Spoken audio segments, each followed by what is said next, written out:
Welcome to Productive Joy with Dr. Christie, where fun meets action.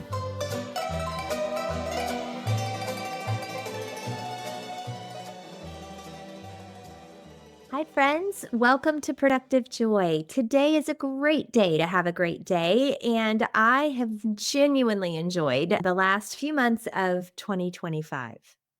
Here we are. It is February, end of February, and we are figuring things out, right? So what's your word? Have you stuck on a word? My word is grow, but I also really like growth. One is a noun and one is a verb, and I find both of them to fit me and my personality pretty well. I want to grow as a human. I want to grow in my relationships. I want to grow in specifically my marriage. I want to grow in my business. I want to grow in my leadership skills. I want to grow as a human being. I want to grow into strength.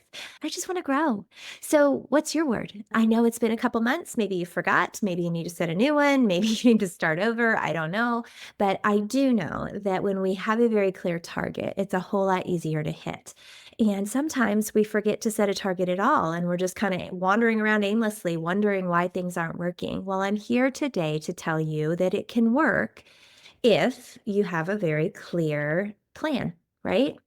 Which is really what my guest this week talked about. So, Claire Lauer is an SEO expert. She specifically works with photographers, but she'll work with anybody. She decided to niche down because those were her favorite people to work with. I think that's a really smart lesson, right? We actually get to dictate a whole lot more than we realize about who we work with and why we choose to work with them.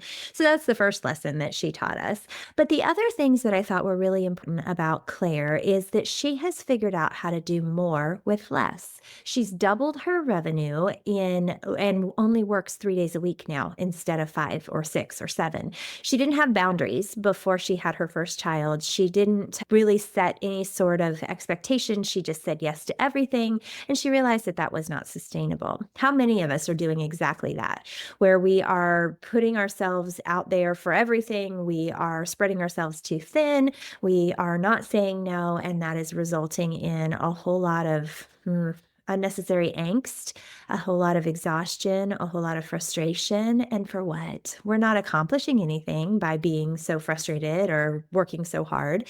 So I'm going to take a page out of Claire's book. She said, not her literal book, but her figurative book.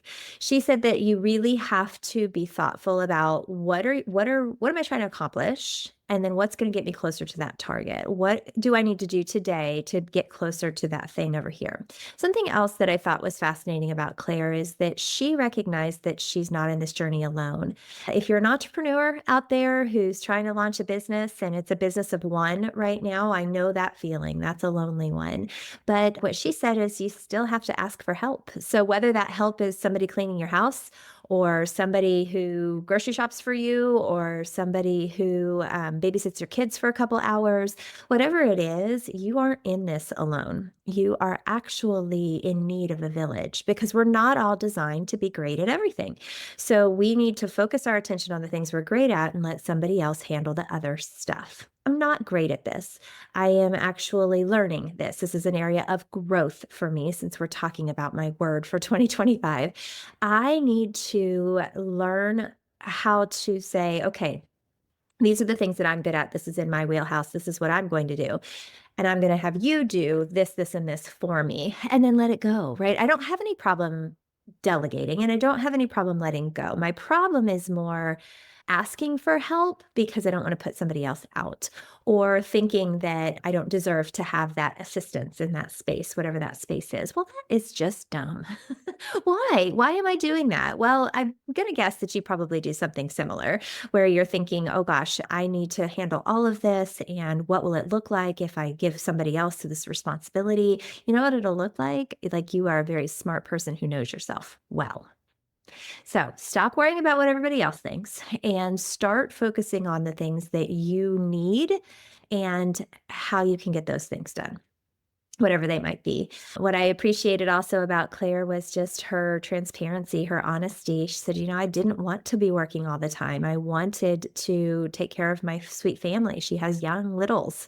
And with a 1 and 4-year-old at home, you either work all the time or you spend time with them. And that actually, she's able to do both. She's able to work well and smarter and then spend time with her children. So I don't know what shot of B12 you needed today, but maybe it was just the reminder that you have to set some priorities for 2025, even though we're 2 months in.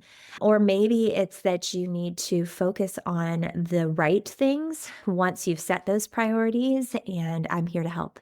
You can reach out to me in a lot of different ways. Some of the easiest are just to email me at Christie at aimwithus.com, or you can just reach out on any of the social platforms, right? If you look up Productive Joy, you're going to find me. Leave me a comment, share this with a friend. Just reach out, please, because I want to help you. I want us to be in this journey together, and I want us all to figure out ways to turn fun into action. What I mean by that tagline is that it's okay to have fun. It's okay to work really hard, but what if you put the two together? What would happen if you turned things that you found fun into things that were productive? Wouldn't that be truly the definition of productive joy? So that's my challenge to you today, is to figure out a way to take that fun and turn it into action.